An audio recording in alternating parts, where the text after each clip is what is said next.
This pledge apparently re-energized Austria-Hungary that 23 days later, after Germany's assurance, Austro-Hungarian Empire declared war against Serbia, which too had sought support from Russia.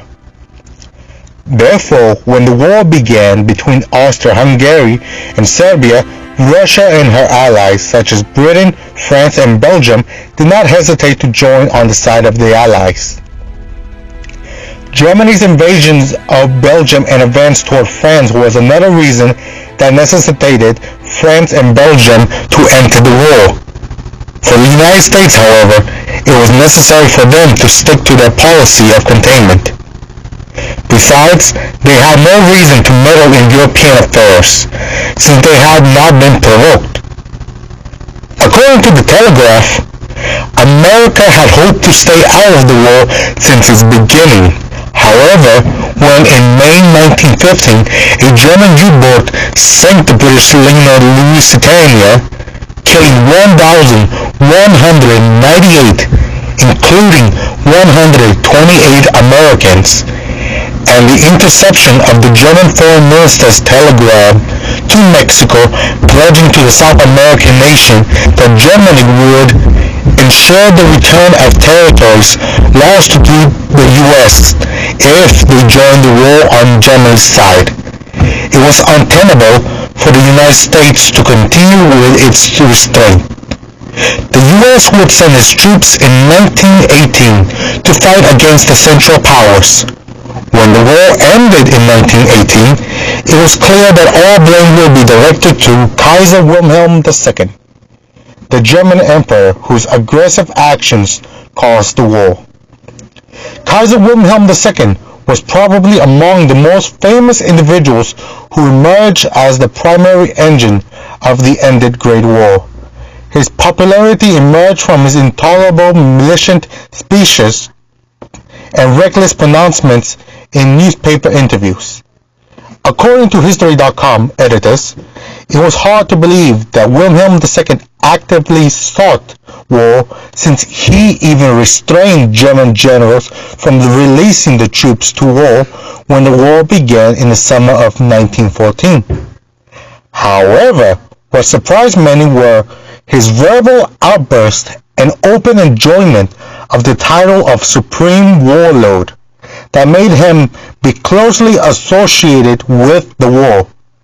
To some, he was directly responsible for the war, while to others, he was solely not to blame for this war. The Great War, also referred as World War I, was a large-scale military confrontation between European nations on the Western Front that occurred between July 28, 1914 and November 11, 1918. Unmindful of the consequences that such reckless statements portrayed of his leadership and the German people in general, Wilhelm presented himself as a naive leader with no sense of touch with the realities of world politics. For France, Wilhelm II militant's actions have often been linked to his upbringing. Notably, Wilhelm II was born with a damaged left limb to his father, Prince Frederick, and his mother, Princess Victoria. To some disability,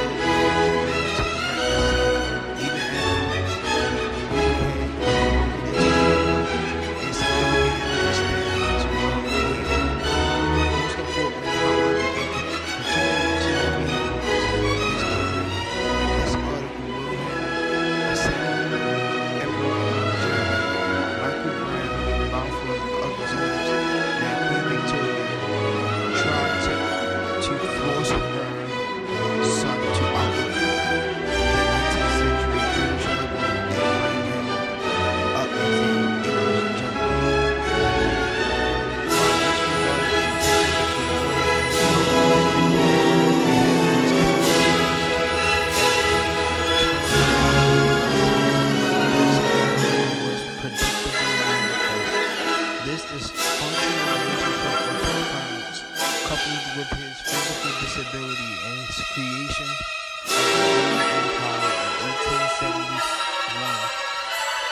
that triggered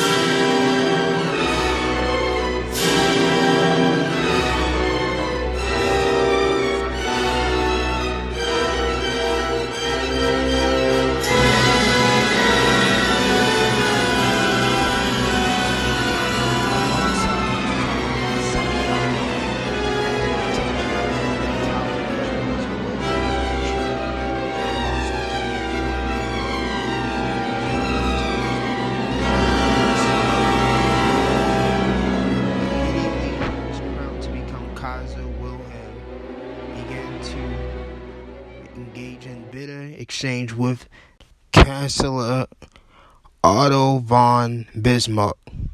As a result, Bismarck angrily predicted Germany's downfall under Wilhelm. Additionally, Wilhelm reported meddling in international policy with other European nations that damaged Germany's diplomatic engagements with its European neighbors such as France. For instance, his recklessness issued unguarded outbursts against Great Britain in the Daily Telegraph in 1908, referring to the British as mad as March hares.